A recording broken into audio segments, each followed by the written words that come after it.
Welcome to the ultimate Tolkien Tournament. This is Middle-earth Madness.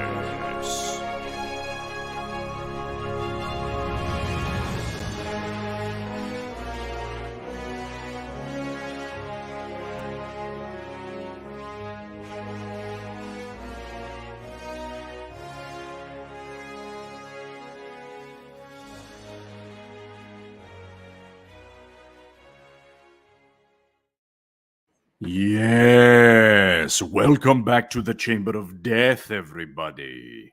I hope you are doing well out there in the wild. We are joined tonight by the Battle Engine Chief himself, the man who built the Middle-earth Madness Battle Engine. Yes. So, we are back for second night of Sweet 16 battles, and we actually don't call them Sweet 16 battles because that's trademarked for basketball. And we call them Silmaril 16 battles. How you like them apples? Don't all answer at once. So, yeah, we are... I was muted, so you couldn't hear me. There you go, yeah. So, how's it going out there?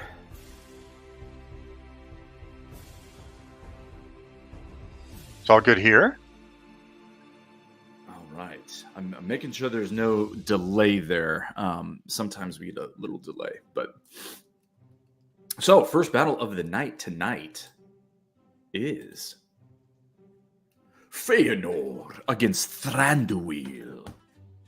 Come with me, if you would, to Lordor. I know it's one of your favorite spots. So, Thranduil. Interesting stuff about this guy that most folks, that have read The Lord of the Rings or maybe just seen the movies probably don't know. Now, Thranduil is familiar to most of you guys via The Hobbit, right? So that's actually late Third Age time frame when the events of The Hobbit took place. Thranduil was I think in that book, he's not even referred to as Thranduil. He's referred to as the Elven King of Mirkwood. But he is indeed Thranduil, and some cool background to this guy that I didn't know until recently, actually, was that he was probably born in the first age of Middle-earth in Beleriand, in the part of the map that, the events of the Silmarillion took place in. And he migrated, he's a Sindarin elf. And I might have misspoken on that in one of our earlier shows when I called him a Sylvan elf. There was some intermingling between the Sindar and the Sylvan elves, and also the Lai Quindi, the green elves. So it's what the internet is good at, is correcting you and fact-checking you. So I could probably use a couple of that on an earlier episode. I'll let you guys dig it out and suss it out if you want and drop it in the comments. But Thranduil is most probably a Sylvan, call it a refugee, a Sindarin refugee from Beleriand in the First Age who crossed over the Ered Lindon. And that's the only part of the map that made it into the Third Age is, the Grey Havens in the far west where Círdan keeps his fleet of swan ships, right? That shred used to be, the mountains of the Ered Lindon in Beleriand. It's the only part of the map that kind of survives from the First Age. So he being Thranduil, Legolas's dad, probably immigrated and started this eastward journey to settle and to found the realm of Greenwood in northern Mirkwood, which we're familiar with from the events of The Hobbit, right? Another cool thing, though, about Thranduil is, given that he was born in the First Age, that obviously means he was not only around in the Second Age, but took place in the events of the Second Age, most notably the last alliance of elves and men. So, yeah, so the note I do have here, which is borne out in the appendices, was that Gil-galad, the High King of the Noldor in the Second Age, was joined by, of course, the Númenóreans, led by Elendil and Isildur. In the Last Alliance of the battles, the multiple battles of the wars of the Last Alliance of Elves and Men. So Thranduil, it's cool to think about that, because I don't feel like we really think about Thranduil that way. We should think about him doing damage in those battles, and because he lived, first of all. When the other note we have here from Tolkien on it is only a third of the Sindarin elves that went to the War of the Last Alliance actually survived, and for Thranduil to be one of them, sort of gives you maybe a little bit of credence as to why, you see that 12 next to his name. Why sort of an underrated dude could be in the Sweet 16 like this. So, little bit of Lordor on Thranduil, Legolas's dad.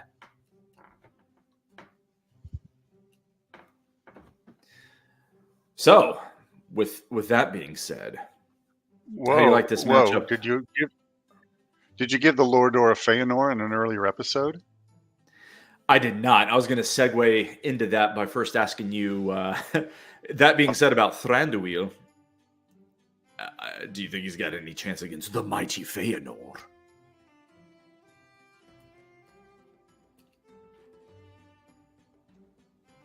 Who did Thranduil topple to get here?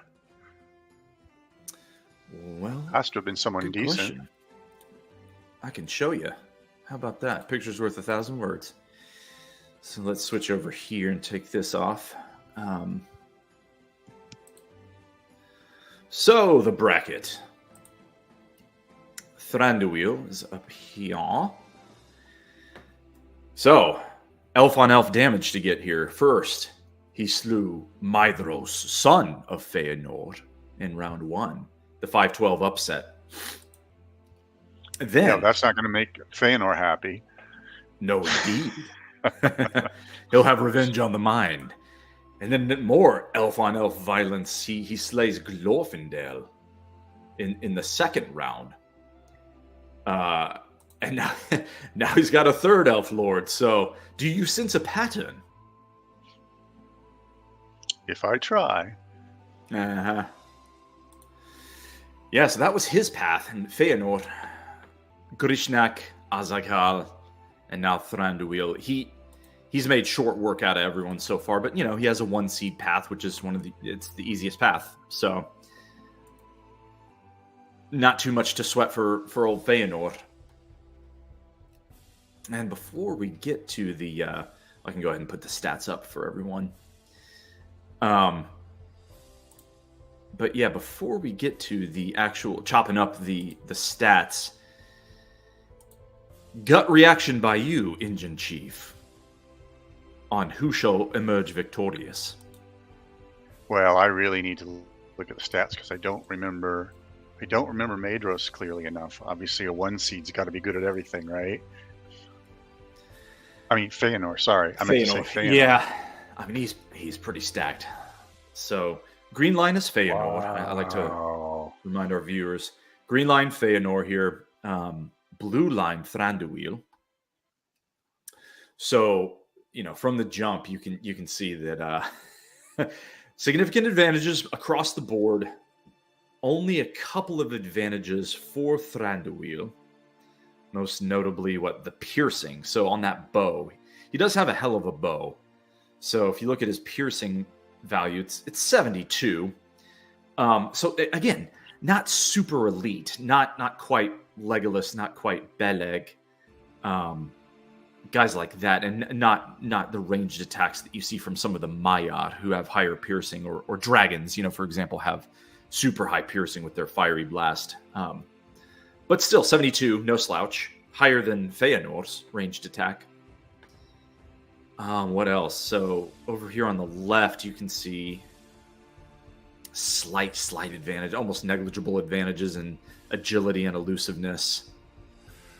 Well, his accuracy's good, and that's what got him here. He's able to hit people with his bow. Yep. Yeah, no doubt. And last night on the stream we were talking about how that was definitely call it a theme. I think 3 characters is enough to kind of have it be a theme, right? Like the analogy we always paint is those 3-point shooting teams that get hot in March Madness, right? In basketball, they just, it seems like they can't miss for certainly 2 games in that weekend, on a Thursday, on a Saturday, right? And they're burning hot, and they can easily pull upsets against overall better teams that way. That's kind of like your elite archers. They're able to do the same thing, and they've done that. Beleg's done it as a 9 seed. Thranduil's done it here as a 12, and then I guess a little less surprisingly, Legolas has done it as a 10. So a little bit of a pattern there. Yeah, in general, those upsets have been against people not as great as Feanor. Yes. Yeah, that's true. So let's That's look at definitely true. Feanor's dexterity and deflection. Dexterity, 83.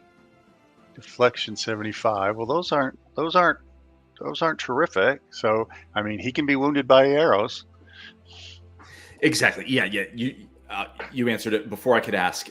So what does the dexterity and deflection do? Right. And I always like to remind folks, I think it's useful to show our Madden stats here. As the engine chief just told you guys, first of all, Thranduil has great aim. He's going to hit, because hitting from ranged combat, let's show him this first. It's good to remind you guys, right? Follow these yellow lines from the left to the right of the flow, right? So you first have to strike someone with your shot. And that strike here, we call it a roll for range strike. Your strike is in these green stats at the bottom of the table, your accuracy against your enemy's dexterity, okay? Right. To determine the strike. Now, that's just a hit. It has nothing to do with the damage once you're hit. So let's compare the accuracy versus dexterity. That's the exercise you got to do when you're handicapping these. So from Thranduil's perspective, that's what you just did here. You did 84 Thranduil's. Sorry, let me get my cursor. Are you able to highlight that cell? I am not, but can you see my cursor? I can, yes. Uh-huh. Yep, so 84 against Feanor's 83. 83, his dexterity, right? So you kind of cross multiply here. 84, 83. I mean, that's tough. That's he's actually not going to have a very easy time hitting, like I said. And then you did the same exercise, piercing against deflection. Correct. Yes. So piercing 72, deflection 75. So that's not wonderful. 72, again, these two values, 72 against 75. And that's to wound, and then to decide how much damage the wound does. So, did I misspeak? No, yeah.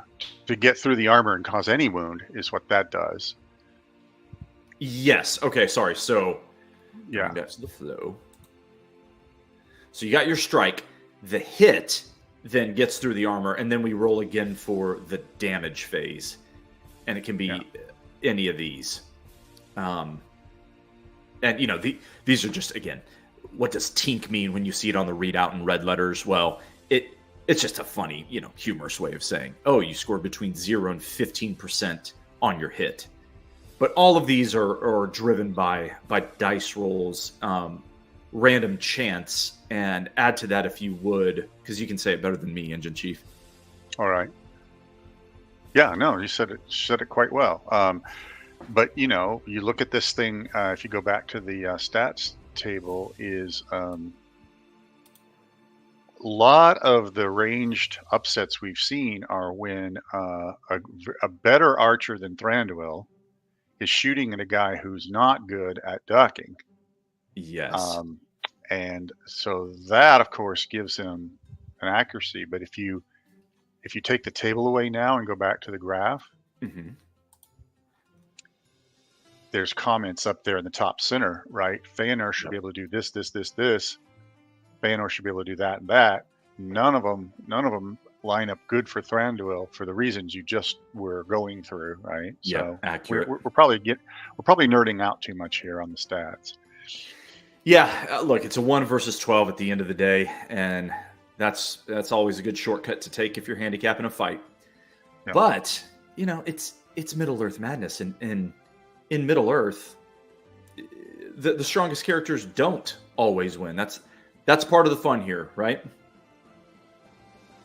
Anyway, are we prepared to find out? Yes, let us fight.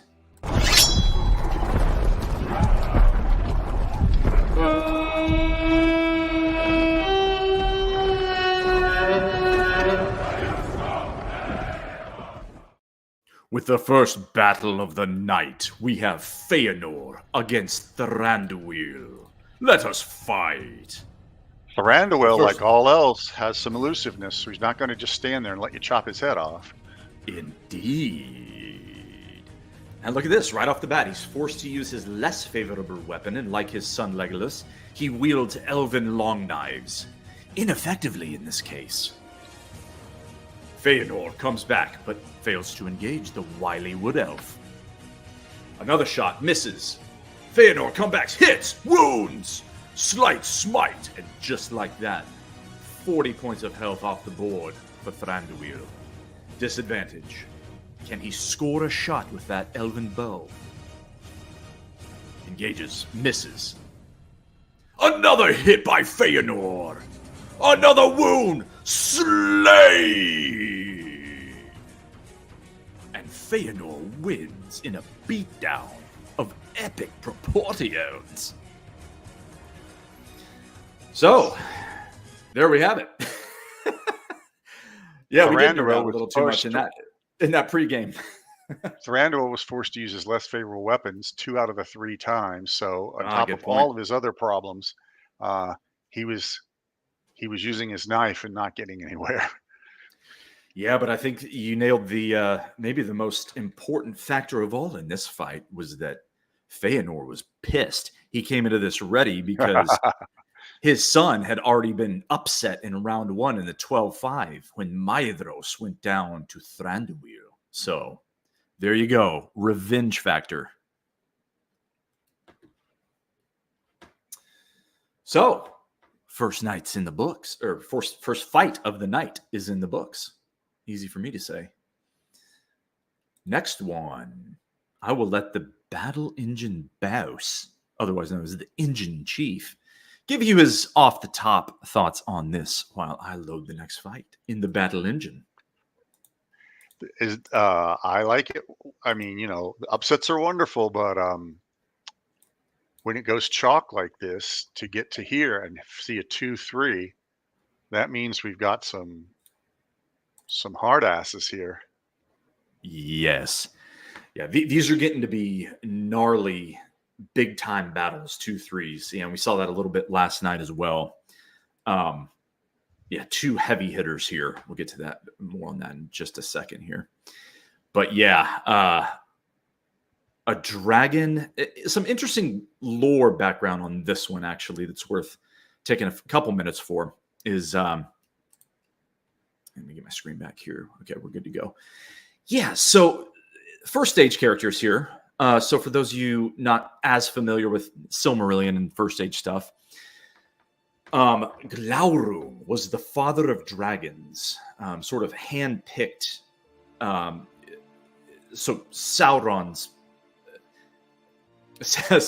I almost called him father figure, but his predecessor in interest as Dark Lord of Middle-earth was a dude named Morgoth. Now, Morgoth, unlike Sauron, was a Valar. So your common sense way of breaking this down is the Valar, they're like gods, demigods, or mostly like gods, creators of the earth itself, shapers of the world, okay? Maiar are more like angels, the right-hand man figures of the gods. Now, so your Maiar are still a higher being in power than the elves, or certainly than men, in terms of what we kind of, in quotes, call magic, right? That they're able to do magic. The question with dragons is, how similar are they to Maiar? Now, Glaurung is a good example of a non-Maiar. So he is a beast of Utuno originally, which means a creation of Morgoth. Morgoth doesn't have the ability to create from nothing. Only Ilúvatar, the one god, can do that.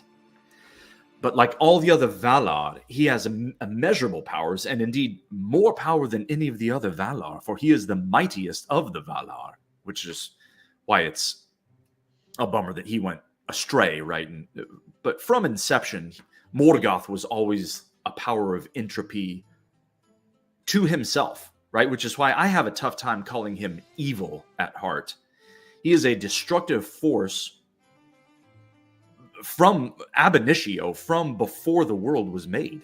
And this was in part of Ilúvatar's design in the music of the Ainur, which is the creation story of Arda, which is the creation story of Middle Earth. So we've hit on this a little bit before. And I think you have the quote. I don't know how else you get around this. You have the quote by Ilúvatar that says, right when he was weaving the symphony that created the world, and all of the Valar were taking place and playing their own instruments in this symphony, which is called the music of the Valar. From the very first note, almost, you have Morgoth weaving discord into that harmony so that it's not harmonious anymore. That was before any world had even been made, right? So you have Morgoth twisting things from the get-go. So you take that, a few ages later down the line into the first stage of the world, and Morgoth has his lair Angband in northern Beleriand, and he's making dragons. He's twisting the life of the world to create his own beings. He takes the elves and famously mutates them into orcs. He takes Ents and mutates them into trolls. He takes we don't know what and somehow mutates that into dragons. Okay.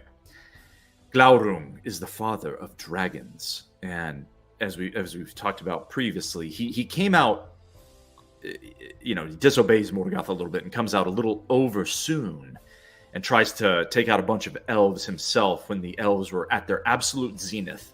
You have all these elf lords running around besieging Angband, and Morgoth doesn't quite know what to do. His orcs are getting completely annihilated. His trolls are getting completely annihilated by these elves who just show up from over the sea in Valinor, and they're pissed and they're wanting war.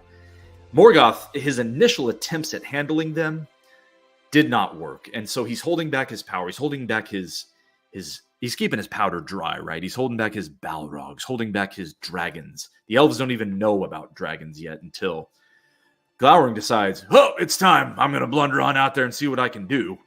And his armor isn't hardened yet, and he's not fully beefed. And he gets his ass beat by, guess who?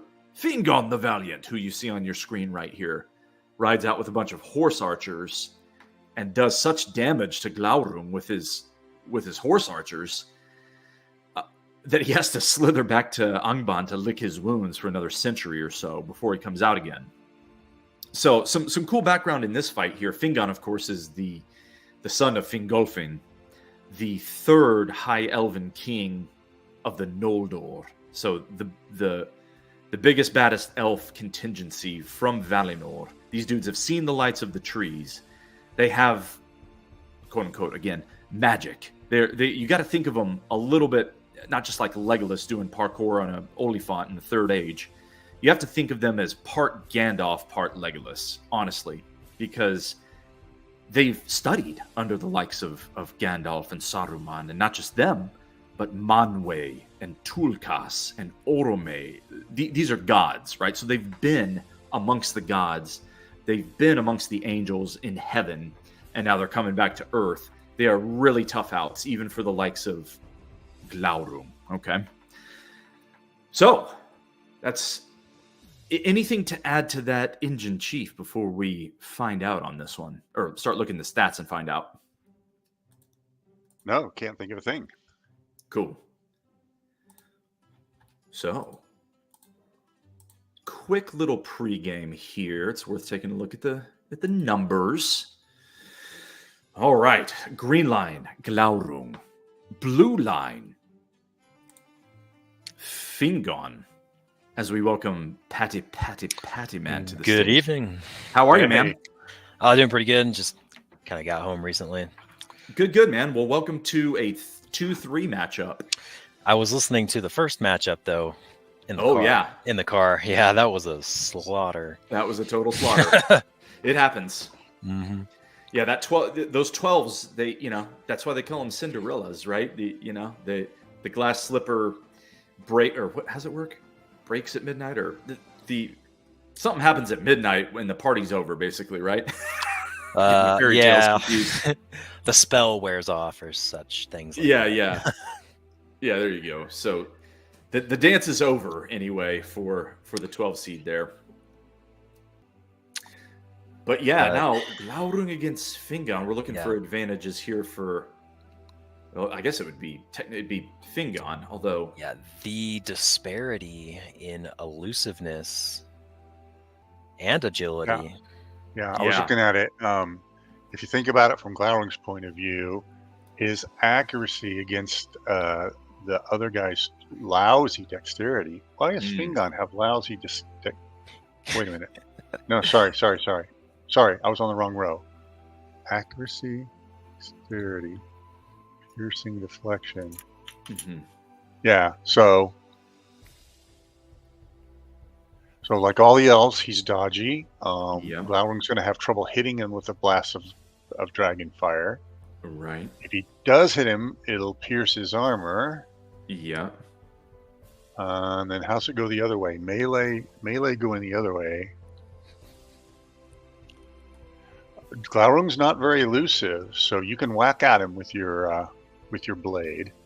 Yes, and that is the one disadvantages pretty much for all the Race of the Dragons, and we've seen it backfire a little bit already. Now, well, only with Smaug and I guess Skatha, they both faced high. So I'm thinking, Faye I'm sorry, help me out, Patty Man, brother of Boromir. Faramir. Gimmet, thank you. Yeah, Faramir got the better of Smaug in that way that you're describing, Engine Chief. Is he? His aim was too good, right? And Faramir is maybe the most balanced character in the game. He can do melee and range stuff very well. So, like you said, he was able to engage and able to hit enough times where those hits ultimately resulted in damage. Yeah, this is going to be uphill. Fingon will be able to hit him, but Fingon will be able to engage, but maybe not hit him and maybe not pierce him. Yeah. So the armor value for 90 armor for Glaurung. He definitely let his scales harden this time. Yeah. Now, I mean, striking is 86, so you got a chance of getting through the 99. Yeah, no slouch. Yep. Definitely. And so that's going to also be amplified. Okay, so again, the striking just allows you to hit. Again, if we just take one more look at this, you engage, then you strike, and if you hit, wounding is determined by different factors, right? So striking versus armor is only one point of analysis. Your wounding is determined by your ferocity, your stamina. Can you see my cursor on these? Yeah. So your ferocity, your stamina, and your magic on offense against the opponent's valor, toughness, and spirit. Did I get all that right, Battle Ninja Bears? That's exactly right. Yep. Okay. Good stuff. So yeah, put that all in a blender, hit the go button, and what do we think that means here? So I'm also just looking here. And I almost missed it, but the disparity in stamina is actually quite significant given that it's a third of all the damage done. I feel like if this gets drawn out like over 50 rounds or something, that stamina is going to play a big part. Yeah, it's a good point, Patty, man. Really good point. As we welcome Hanti Sago. Hey, it's Hanti Sago. Hey. But look, in the last comment among the takeaways is lots of defense here. We might be here a while because they're both good at ducking what the other one does. And so you said if it gets drawn out, and that says it probably can get drawn out. It probably can get drawn out. That's right. Yeah. I'm little good. Go ahead, Patsy, man. I was just a little forgetful about the damage value that stamina has. I forgot how much it was. Yes, very it's important. Significant. I'm a little surprised that Fingon is favoring melee here. The battlefield conditions do favor the dragon, and they'll use their preferred weapon about 90% of the time, 92% of the time. So I don't know if he'll get to go to that bow, but his bow is pretty effective, right? I mean, 82 accuracy, 75 piercing. Yeah, it's not elite, but it's good. It's very good. His Mithril blade is probably a little better at the end of the day. Okay, so I'm correcting myself here. Secondary weapon. His fiery blast of death. So, I'm sorry, that's his primary. So, yeah, he has the Jaws of Utumno fangs, basically. Okay. So, again, 91 ferocity. 94 valor, 90 striking. He's a tank. What do you want us to say? He's a 2-seed. You could see this going either way though, because I mean, that 92% will play into it. Because if that were lower, they would go to their secondary weapon more often. And I think Fingon is a better secondary weapon than Glaurung does. Fair, yeah. Well, but it looks like they'll neither one use it. Yep. Shall we see what happens, ladies and gentlemen? Sounds good. Let them fight. Let them fight.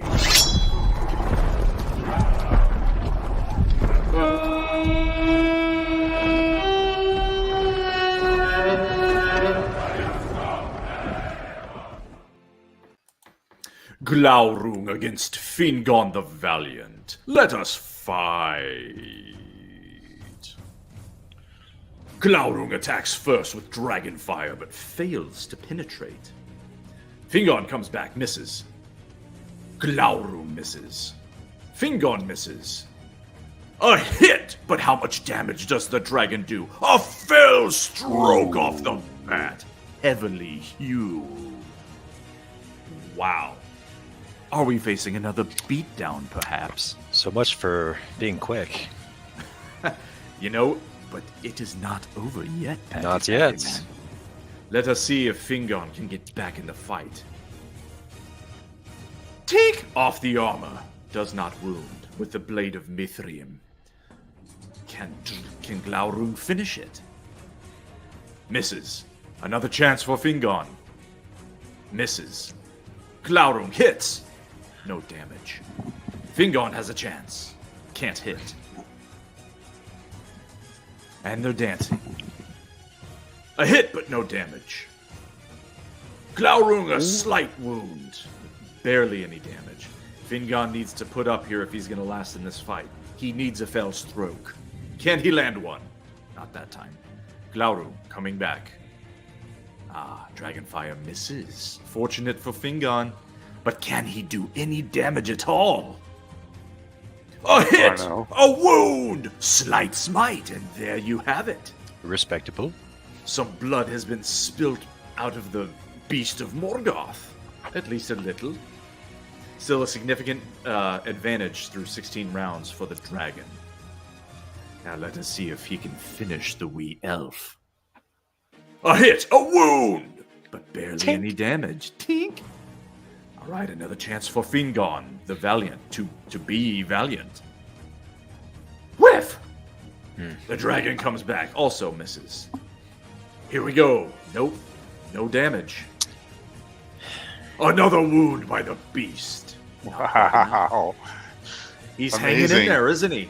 That stamina, Yes. perhaps, Patty Man? On the fringes. Neither one can force the other one to use their off weapon. This is accurate. Yep.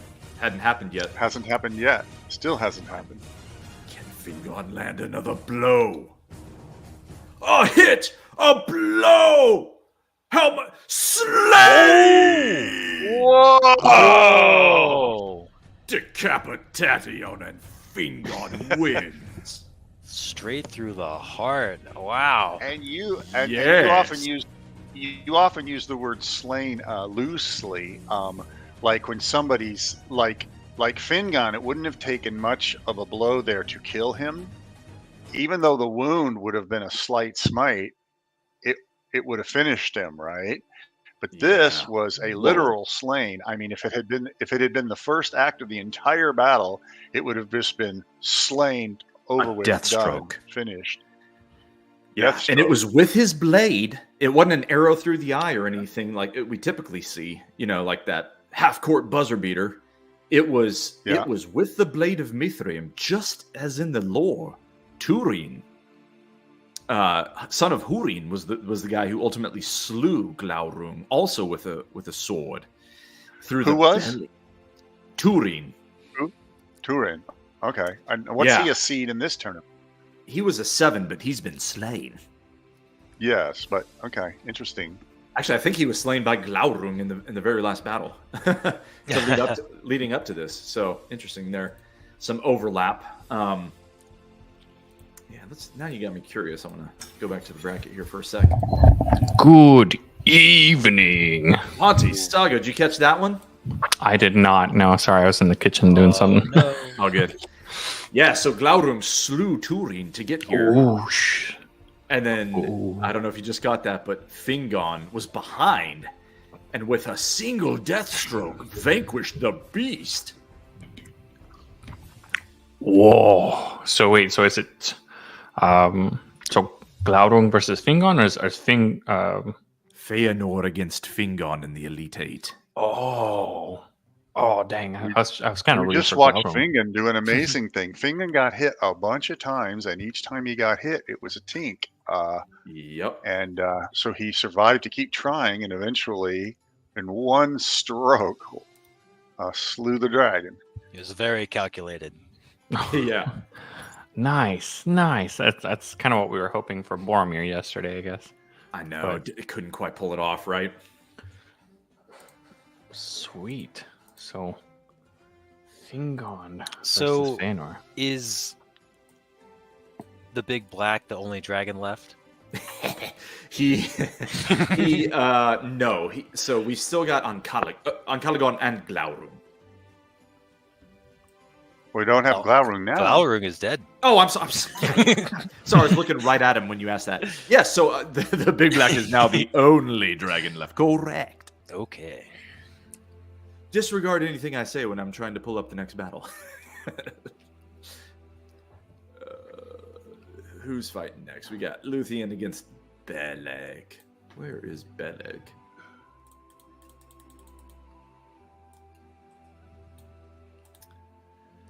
So yeah, what's going on, guys? While I pull up this next battle, you guys talk. We got 2 battles left. We do.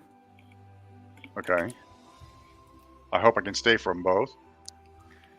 You can. Well, in other news, I got hit with allergies really bad this week. Oh, brutal. I don't know why. Oof. I feel like the older I get, the more susceptible I am. I kind of feel that way too, to be honest with you. Yeah. So if I sound a You little guys don't know anything nasally, about getting older. that's why. Well, yes. Yeah, exactly. Well, it's just gonna get worse, Patty. Man, I got news for you, buddy. I know.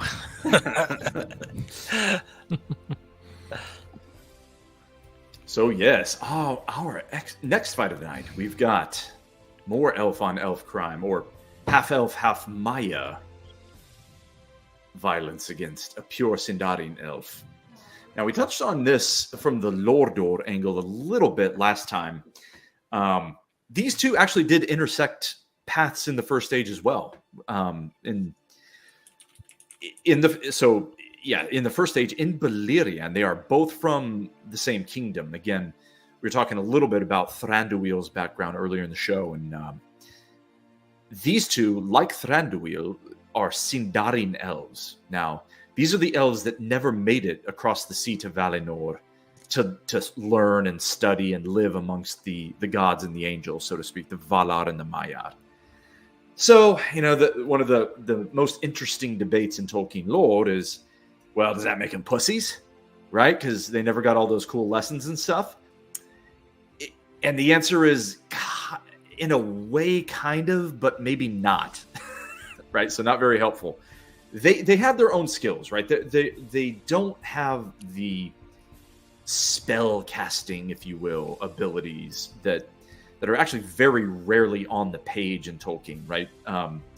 Finrod Felagund is really the only elf that we see actually do spell casting and straight up magic in battle. And he does that again in one fight against Sauron at the tower that he built, Tol Sirion. And that's it. We do see other hints of it, however, even into the Third Age, where you see it at the fords of Bruinen with Glorfindel showing up when Frodo is kind of looking through the eyes into the shadow world using the ring, or using the ring's heavy influence, right? He looks across the river into the distance and he sees a bunch of dark shapes. Those are the Nazgul. And then he sees this anti-silhouette, like this beamingly bright figure, which is Glorfindel, almost the same angelic figure. And that actually inspired the art in this game for Glorfindel. Sort of this angelic figure shining. And he just comes and later he asks Elrond, "What was that?" And it's a great quote. So I don't have it, so I'll just paraphrase it badly and ruin it probably. But he says, "Oh, that was an ancient foe of the enemy, an ancient house, from an ancient house, a very great one." And basically the Nazgul want no piece of that thing. Right, so that's another hint that comes to mind when we're talking about the actual magic of the elves. Now, I mentioned all of that by way of saying that the Sindar, they don't have that. So what do they have? Well, they're still first age elves from one of the three original elf lords, that being Thingol, who led his people at the very dawn of civilization out of the east into Beleriand. And so they're going to be fighting by different methods here, not like the Noldor with, almost dwarven quality blades and axes and armor and, starlight gems that were blessed and hallowed in the lands of yore by angels and gods and all this highfalutin stuff. These guys are more dirty, right? They're bow and arrow, sneak attack, stealth, ambush. But they do some damage in the wars of the first age. They I guess by other means they do some damage. Now, mostly for their own good. They didn't want to be involved in the battlefield stuff with the Noldor, and so it caused some friction, right? The Noldor called them a bunch of weenuses, to paraphrase, right?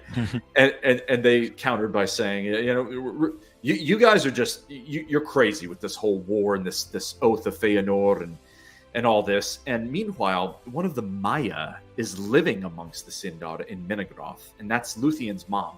That's Melian. And so they do have one of the Maya sort of advising and blessing in quotes, right? The lands of Doriath and the lands of Menegroth, where Luthien here was born. And so, they do have an angel on their side. And Luthien is the daughter of an angel, the daughter of Melian and the daughter of Thingol. And so from her line comes all the half-elven people, several steps down, several generations away. But through her line, comes all the blood of all the cool heroes, right? This is where you get the merging of the three great races, Maiar, Noldor, although not directly, Sindar, and even men, the Edain, because Luthien marries a mortal man, Beren. And from their line, that's the first joining of elves and men, but people don't talk about the fact it's also the first joining of Maiar blood, which is where Elrond gets his power way down the line. And some of that trickles all the way down to Elessar, Aragorn, in a far diminished form. But it certainly trickles down in a less diminished form in the Second Age to Elendil and to Isildur and to the heroes of Numenor like Ar-Pharazôn, who, I mean, utterly annihilates the armies of Sauron without any elven help at all. So this is the Numenorians against Sauron, which we'll probably see a little bit more of in that show which shall not be named on Amazon.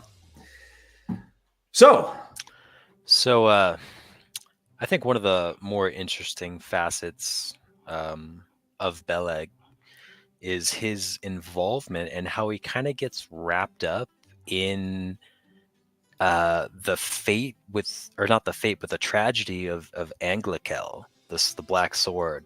Yes. And Turin's whole family issue, you know. He was actually a pretty good guy. Oh, and unfortunately, the way he dies is kind of sad.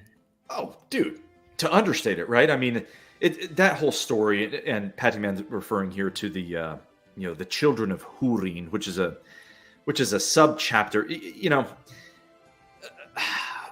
We got to get to our next fight, so I'm going to make this one short. I promise. The Silmarillion gets broken up later by Christopher Tolkien, J.R.R. Tolkien's heir. His oldest son, Christopher, does, I think, a masterful job. Right? He gets hated on because he won't relinquish the rights to the Silmarillion, and so we can't see any derivative works there, and he gets hated on. A little bit well deserved, because we are not elves here, and none of us are getting any younger. We're gonna die someday, and before we die, we want to see the dadgum Silmarillion on film, don't we? And we want to see the video games and all that, right? Christopher did not like any of the derivative films from Bakshi on through Peter Jackson's films, and he's no longer with us, right? He's R.I.P. But that at least opens the door to the other heirs of the Tolkien estate actually licensing some of this creative work to other artists, to make the Silmarillion and to tell these stories. But Christopher, what he did do is he edited the books into sort of but you can't really call them, I mean, you can call them stories, right? So he separately released and fleshed out stories from the Silmarillion in the First Age, one of which is the children of Húrin that Patty Man was just describing there. And that is a tragedy beyond tragedy, man. It's like Shakespearean. Mm-hmm. It's great read. Dude, it's great, but yeah, it's not going to lift you up at all. No. No, it's like, golly, it's brutal. So more on that after our fight. But real quick, Engine Chief, give us your top 3 or 4 points on the stats here before we fight this battle. Okay, well, both characters will have to use their non-preferred weapon some of the time. So this is a very difficult one to predict, right? Because you don't even know, you don't know that right off. Yeah. And I guess as you'd expect with 4-9 is not that, asymmetric. Mm-hmm. Beleg is using the ranged,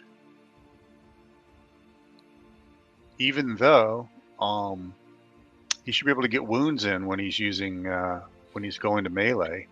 Mm-hmm. But he's definitely stronger from ranged, and it's probably his best chance. They both prefer ranged. Yeah, they do. For all the fact that we talk about their offensive weapons, they're both better on defense, actually. So yes, and this thing may take a while. And it sounds counterintuitive because if you look just at their armor, you're apt to be a little misled by these numbers. Like, they both suck at armor. All right, this again was not Sindarin. This is not how Sindarin elves fought. So 19 armor for Luthien, 33 armor for Beleg. However, that doesn't tell the full story of their defensive capability. Okay, there's other stats here on defense besides armor. Right, all armor does is deflect the strikes, so it makes the ability to strike in the battle flow less likely. Melee strikes. Melee, correct. Yeah, not even range strikes. Those are dealt with down here in the green section. Neither character is going to be trying to do that. So the armor won't play into it except rarely. Yep. Again, good point. Yep. So, yeah, if the armor isn't really the key, then you're looking more at deflection, and Luthien is looking more at deflection. Quite a bit better at deflection than Beleg, although neither is great at deflection. Beleg is especially weak. I think one thing, though, that does stand out for Luthien is her valor and her toughness is eh. And then the what was the other one that spirit, but also magic. No, I just saw it on the sheet. Dang it, I forgot. Was it stamina? No. Toughness. Where's the toughness? What defensive are the category here in blue? What are the values for their toughness here? Yeah, so go back to this toughness. 70. Yeah. I feel like although she's lacking a little in toughness, she's going to be hard to hit. It's going to be hard to do damage. Yep. Let us find out, shall we? It is time. 99 valor, 99 spirit. Insane. Maxed out.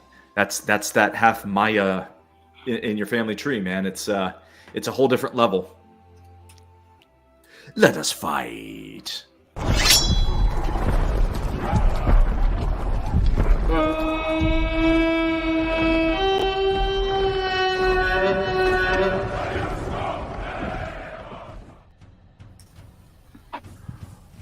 Luthien against Beleg. Let us fight. Beleg with the first shot wounds right off the bat with a slight smite. Oh my god. Doriath is fell. All tournament it has been. Now can Luthien answer? Whiff. Another shot by Beleg. Another wound. Slight. My goodness. Through 3 rounds, 2 arrows into the beautiful elf. Luthien hits, but does not damage. Can Beleg finish it within 5 rounds? Another shot! No damage. And Luthien still has a chance. A hit from range, slight smite. To go partway to even the fight. Now... I don't know, man. So pretty even here through 6. Another shot for the Elven Archer, the most elite Elven Archer left in the game, perhaps. Let's see if he can do more damage. Won't take much to finish either one. Man, the accuracy is just phenomenal. He doesn't miss. Interestingly, so Luthien was... Oh, no, that wasn't the damaging. She's been already forced to use her less favorable weapon, which is the Cloak of Minigroth, but she didn't do anything with it. All right, can she score a hit here? Whiff. Now Beleg. A hit! No damage. Now Luthien. Whiff. She's missing with that divine grace. Another hit and wound by Beleg, but minimal damage. This reminds us of the last battle where a whole bunch of arrows didn't do it, and then one stroked the other way, off came the head. Beleg also has decent valor and spirit as well. Indeed. Yeah. A miss. Another miss. A miss. They're dancing. A hit. No damage. Beleg. A shot. A hit. No damage. Luthien. A hit and a wound to even the fight a little more with her Cloak of Minigroth. This is, after all, the weapon with which she helped slay Draugluin. at Tolin Gowerhoff. But I shall not take you much deeper into Lordor during a battle, silly. Let us get on with the fight. A miss by Beleg. Return fire by Luthien also misses. A stroke by Beleg. A hit but no damage. And Luthien, a hit, a wound! A slight bite, taking it down, and now she has the lead. We're in It is overtime anyone's now. fight. Next hit wins it. This really feels Very like well win it. Beleg just came in swinging strong, but just couldn't control the fight the level he should have. Yes. It's like a lot of just missed opportunities. He's done everything 22 right. He's rounds. forced Luthien to use her wrong weapon 3 times. He's made a lot of hits, but it is not over. Indeed, for you are never out of the fight. Another shot by Beleg, another wound! Almost slain! Oh, Luthien I think that's the was lowest life health support. we've seen. I think Oh my so. goodness. Oh, she has a gaping, hemorrhaging wound. Can she survive enough to She's in cast a one coma. more spell? Yeah. A last gasp, perhaps. Redemption. Missed. Any wound at all will do it. A shot, a hit. No, Oh my god, I lied. No She's still not dead. Oh way. my god. She is but a spirit She now. pulls this She is off. but in spirit form. She has left her body, and now her Maya half will have to finish the job. Can she do any damage? 99.91. One more spell, a wound! 17. She does damage from the grave itself. No way. Beleg, can he finish it? Luthien, you must. A miss! And Luthien has a chance. You must. Blow her a kiss, she'll keel over. Yes. She tries using her cloak. Can't hit. Beleg, another shot. Can he win? Missed. He needs Fourth a time ghost Luthien arrow. has to use her non-preferred weapon. Yeah, she's becoming more shifty and harder to hit in spirit form, perhaps. She strikes again, a hit, but no damage. Beleg comes back. A hit, a stroke, slay! Wow. And the 9-4 upset is secure for the March Warden of Doriath. Best fight ever. That was awesome. Dude, That that was- was great. That was Oh, a man. cliffhanger. Man. Could Fight you of the night right imagine, there. though, if she was able to, if she had somehow pulled off that win with 0.06 health, that would have been crazy. Oh man, I know. So Engine Chief and I have, we've been building this behind the scenes for months, and I can never remember seeing anything like that. Can you, Engine Chief? No. Nothing even No. close. Like, I mean, I've seen a guy on 2 health, not far off that. Yeah, I may have seen like 1.9, but I've never seen 0.09. Or like, it's even more incredible to be sub 1 health and then take a hit and still be alive. No doubt. Yeah, unbelievable. That's- Unbelievable. 2 Yeah, you're right. statistical anomalies happening like back to back. That's insane. So, we are going to advance Beleg, not Luthien, to face the winner of our final fight of the night, Ungoliant against Saruman. Wow, another 2-3. These are Indeed. struggles. Yes. Yes. So, oh man, what a fight that was. I'm not quite over it yet. But yeah, I'll let you guys chop up this potential spider versus wizard battle that's coming up next. Let me load the next battle here. So, gentlemen, take it away.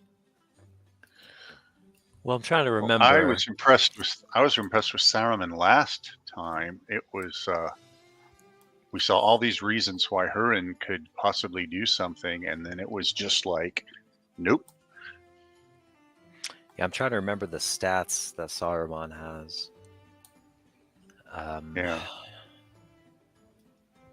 obviously armor is not going to be his thing.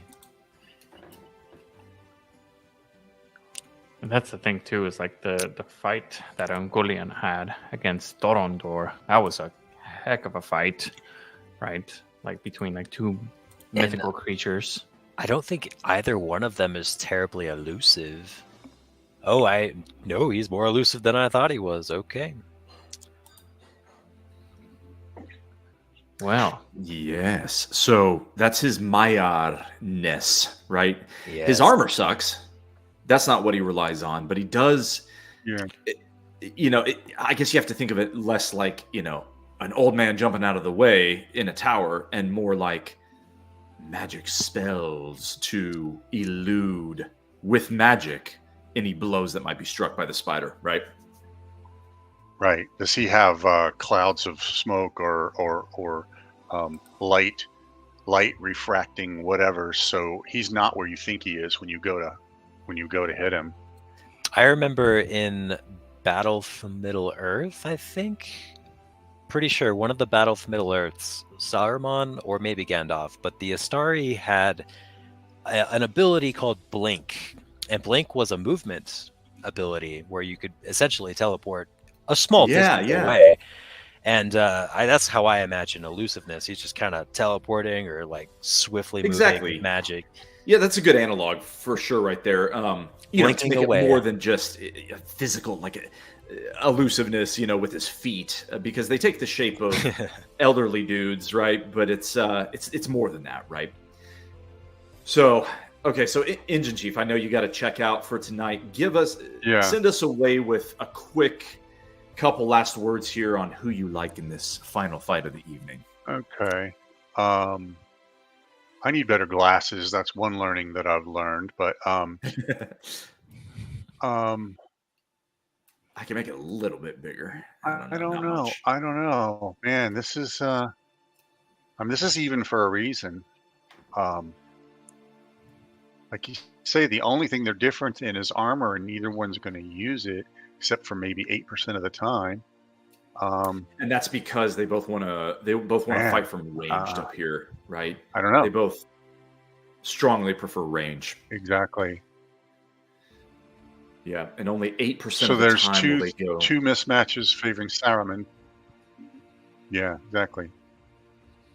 I mean, I just give an extremely slight edge to Saruman. Yeah. Yep, overall skills very even here. What is that? 11 points apart. So yeah, out of 1,000. So that's negligible. Yeah, I think if Ungoliant hits, she'll hit harder, but I think Saruman's going to be able to hit more effectively, more consistently. Yeah. But we've seen that doesn't necessarily do it. So yeah, wow. It also depends on, like you said, the weapon choice. So yeah. Look for 8% of the time who can force the other into a tricky situation, having to use their less preferred weapon. Although Ungoliant, what are their less preferred weapons? Exactly. Saruman's less preferable weapon, his melee stats, are not too strong here. That's how he's most different than Gandalf. Gandalf, of course, wields Glamdring.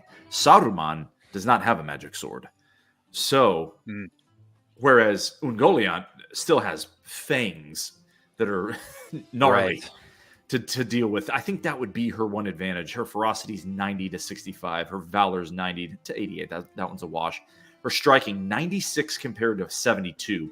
So if they do have to use melee, Ungoliant's melee is better than Saruman's, but that's not what you compare. You compare her. Yeah, but Ungoliant's agility 65 against Saruman's elusiveness of 91. It's going to be hard to engage. Yep. She's clunky and cumbersome. Yeah. All right. Anything to add, gentlemen? Or should we fight? I think let's do it, and let's hope for a giant spider munch. A spider munch, okay. Go Ungoliant, right? Who likes Saruman anyway?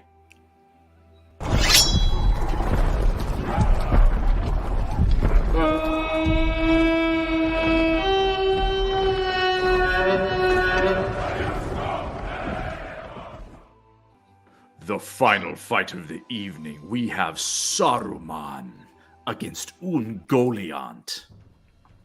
Let us fight. The first attack to the wizard fails to do any harm. Let's see if the spider can counter. A hit, a wound, a grievous wound instantly slain. Oh, she stepped on him. She stepped on him. With dripping fangs as well. With the dripping fangs. Spider munch. Suck the life out of him. Oh, yeah. Whoa.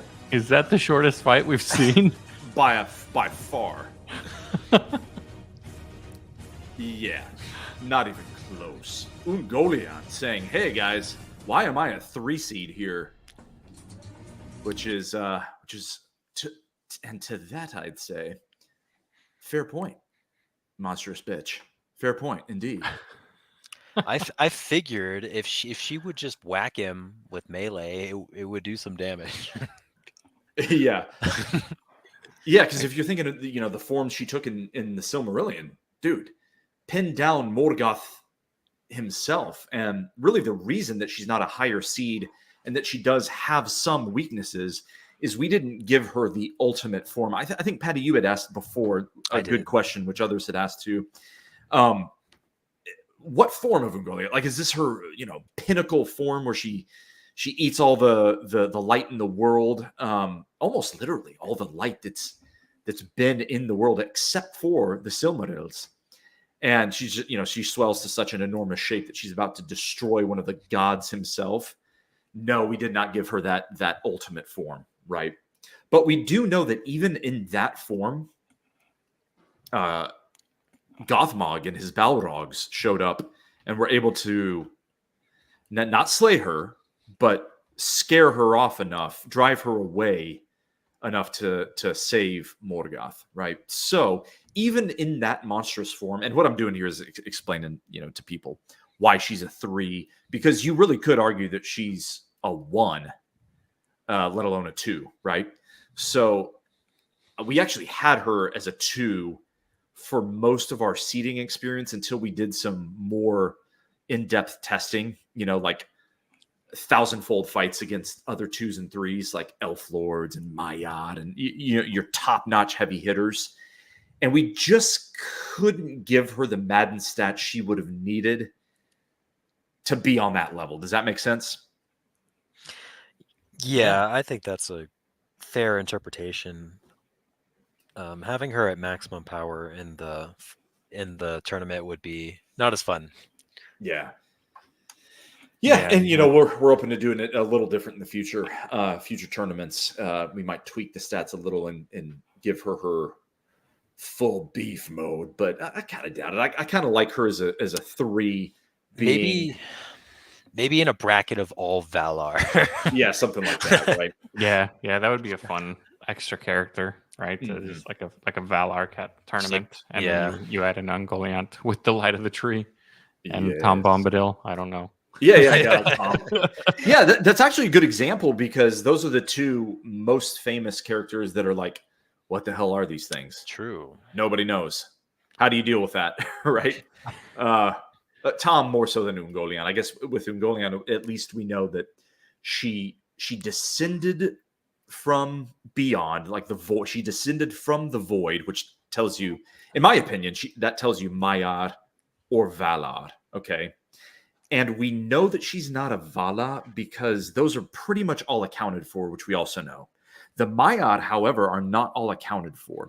So my guess, if you twist my arm, I'm going to guess she is a form of a Maiar. She's similar to a Balrog, but she's not one of the Valaraukar, fire spirits. She's some spirit of darkness, right? That's counted among the Maiar, would be my guess. But we don't know. I will say she's probably easier to quantify than Tom Bombadil, though. Yeah. with him, who knows? He's a big question mark. Yep. Yeah. And you dig, and it's like, well, okay, so Tolkien meant him to be a huge question mark. So here we are. Thanks a lot. That's all we can do. And so, yeah, that's part of the reason he didn't make the field, also because he's never fought on the page with anyone. So it's impossible to evaluate or to seed or to create stats for a character like that, right? True. Did he fight? Playing He devil's shows advocate some- with myself here. he Did he sh- fight a Barrow White? Yeah, well, he shows some feats of power, but I don't think Okay. he ever does any like hand-to-hand combat or any Mhm. magic, unless you count his singing. Yeah, Kind of like magic. So Yeah. yeah, a form of spells in Tolkien for sure. enchantment, I suppose. That's kind of what he did to the barrel raiser. He just said, "Be gone," and they kind of left. Yep. Yeah, Yep. yeah. Because I was trying to remember that scene because I think he just kind of was like showed up and was like, He's "All right, just like, "Get the hell out of here." Yeah, exactly. Yeah. Shoo. Foul ones. Dude, something we need to do in future iterations of this is, so all the unnamed characters for this particular Ultimate Tolkien tournament, you had to at least have a name. That was another rule we went in, to eliminate the field, to get it down to 64, right? So I you see. don't have just random, Durin's Oh. Bane or the Watcher in the Water or the Cave Troll Or a Nazgul. or a Nazgul, exactly, or a Barrow White. But in future tournaments, maybe we can add those kind of guys, right? That would be epic It would because be you kind of could. fun.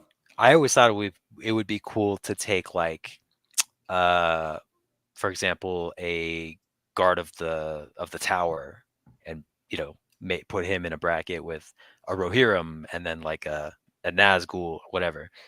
Yeah, exactly. And we can play with that kind of stuff. That'd be cool. yeah, yeah." It's like a random Dunedain. Yeah. Or just like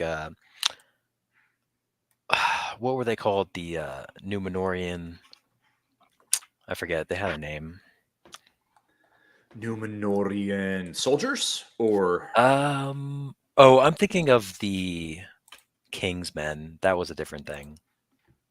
the Kingsmen. The ones Oh. who I was thinking of. Easterlings or Southrons? No, I was thinking of the faction of men who were still loyal to Numenor, and then there was a faction of Goth or more Goth worshippers.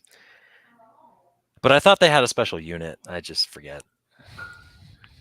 This is ringing a bell though. This is gonna bug me if we don't get it. What, like the Black Numenorians? Oh, there were the Black Numenorians. That's definitely a faction we could do. Mm-hmm. But that's different than the Kingsmen. Anyway, lots of options there. Really cool. Yeah, lots of options there. If we extend it to unnamed dudes. So let's take Or last like look at the just an bracket eagle. here. Or just an eagle. Hell, we've got one more named eagle we could even use, which is Landroval, Guahir's brother. Although he never really fought either, if we're come to think of it. Well, no, he did. He fought. He bailed in that skirmish against the goblins of Bolg. He tangled a little bit. That also reminds me of Radagast. He is not in the field for the kind of the same reason, because again, the only quote unquote fight that we know of is when the White Council intervened at Dol Guldur to oust the necromancer, right? True. Yeah, I mean, no description of what he did to help them. Did he shoot laser beams out of his nasty beard? Did he? I mean, I don't know. I think they did him dirty in the Hobbit movie. yeah, he had bird poop on him. Yeah, I don't know. You make the guy like that, of course, in a sleigh pulled by jackrabbits. Like creativity points, I guess, but come on. Yeah, I think it would be interesting. I don't know, I guess. What other creatures or unnamed folks could you add? I mean, there's like the stone giants, right? Ooh, that's a good one too.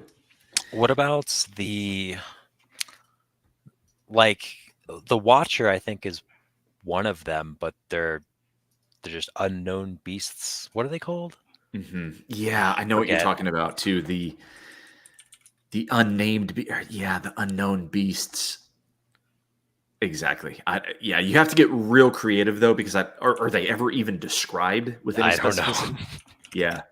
Yeah, I guess you could also even talk about the two Istari that we don't really know about that The went to Blue Middle Earth. Wizards. Yes. Yep. Nameless things. I'm just pulling shit out of my ass totally at that point though. It's just like, okay, well, maybe those guys were cute. Maybe they sucked. I don't know. We don't know what happened.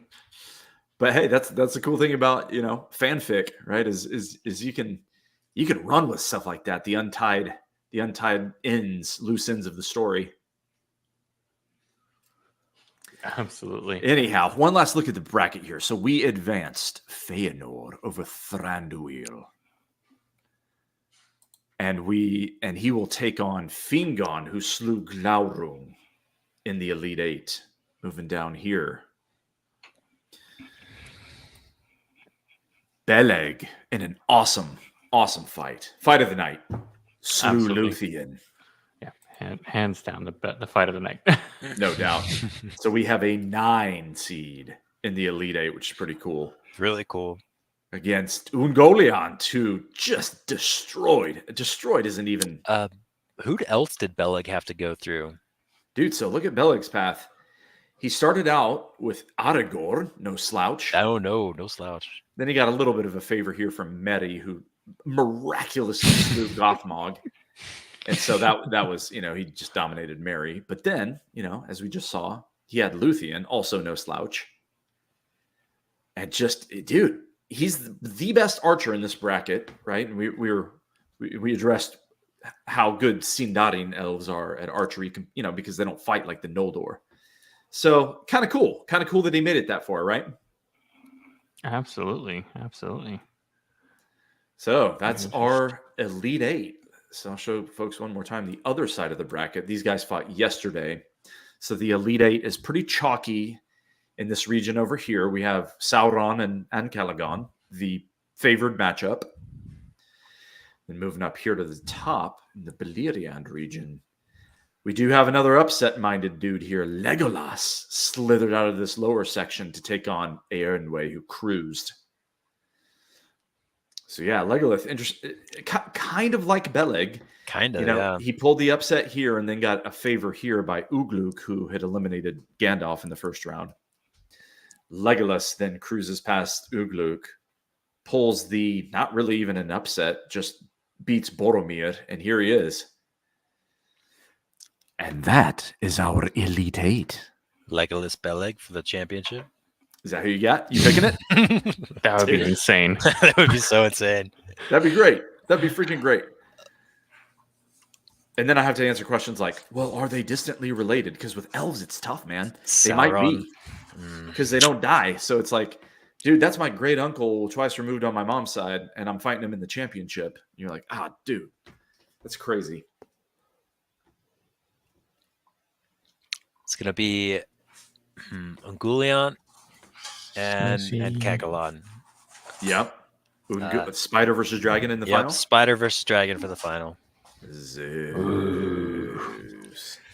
See, I don't know. I think it might be Feanor versus Eärendwe. Unfortunately, I think we have too many elves still. Ooh, yeah, it'd be cool if, just for matchup's sake, purely for matchup's sake, it'd be cool if one of these two. Now, let's keep in mind, like Sauron, none of his fights have been close. Granted, number ones have the easiest path. That's how brackets work. But that said, no one has given him hardly any challenge at all. Now, and Calagon will, but if he can get past that, I like his odds against Eärendwe. Anywho, that's it for tonight, guys. I appreciate you, everyone hopping on. Yeah, I always appreciate the invites, and I guess I don't know. I think it'd be, not to go too much into Lordor for this hypothetical, but like, as we talked about, we saw Feanor's sons be just dismissed by Aeon Way. It would be interesting to Yes. see how he would fare with Dad. With Dad coming after him. Daddy. Yeah. Ooh. And I freaking love Feanor's character, man. It's others on the panel, not so much, but I freaking love it. Every time I do a reread, I totally understand the two parts that people just they're out on Team Feanor, and those two parts are the ship burning, and then the kinslaying and the ship burning. Yeah. Okay, but really the ship burning, dude. Like the Teleriels, they're like, meh, you can't have our ship. And Feanor is kind of like, guys, don't you understand? This is like time is of the essence here, right? He thinks he can catch up with Morgoth, and they're delaying him, and so it's like, bitch, please get out of my way. I'm asking nicely. Now I'm warning. Okay, and now you're gonna have to fucking die. All right, so whatever. I don't sympathize too much with the Teleri. Maybe that's just me. But the ship burning, inexplicable dick move, like unjustifiable. Yeah, I would have to agree. Really, I'm still with Feanor even then, though, because of how just complete petunias the rest of the Valar are when they're asking for help against freaking Morgoth, the common enemy of them all, and no one's going to help. Right? It's only the Noldor that have the stones to actually go do something about this. And so, okay, I can maybe forgive him the ship burning just because he's still going after it and he's still getting after it and he just wants some, right? We've all been there seeing red. Like, he just wants to get some. And then, after all of that on his deathbed, here's the part I can't forgive, is he knows he's gone, right? And his spirit is like kind of evaporating and his body's crumbling to ash. And with his final word, he could have forgiven the oath that lays upon his sons, and instead he re-swears them to it. He's like, hold to the oath. Whatever you do, don't let anyone have a Silmaril. I could just see it animated. Yeah, hard to justify that one, but what are you gonna do? I still like I still like Feanor. It's totally valid. He's a very cool character. All right, fellas. Any last words? I don't think so. Do you want to bring us home? Let's do it. All right. Well, thanks everyone for watching. We appreciate you guys' comments. Like, subscribe, all the usual things, like you see on the bottom of your screen there. And dude, go to MiddleEarthMadness.com. We built a fun website here, and we're, I think, rightfully proud of it, right, guys? And indeed, dude, it's got everything you need. Bottom of every page, links to all your socials. If you missed a battle, you got all your replays right there. It links to our, well, first of all, we have featured fights of the night, which you can also catch on our social channels. But the website particularly has featured fights. You can stream directly from the website and link to YouTube. So it's a good place to go if you missed any of the action, which with this many fights throughout a 64-team tournament, you're going to miss some. It's all good. We got you covered. So check out MiddleEarthMadness.com, and we will catch you guys at the next fight. Thanks for watching. And until the next battle, remember, as Professor Tolkien says, you can only come to the morning through the shadows. And where there is life, there is always hope. You are never out of the fight.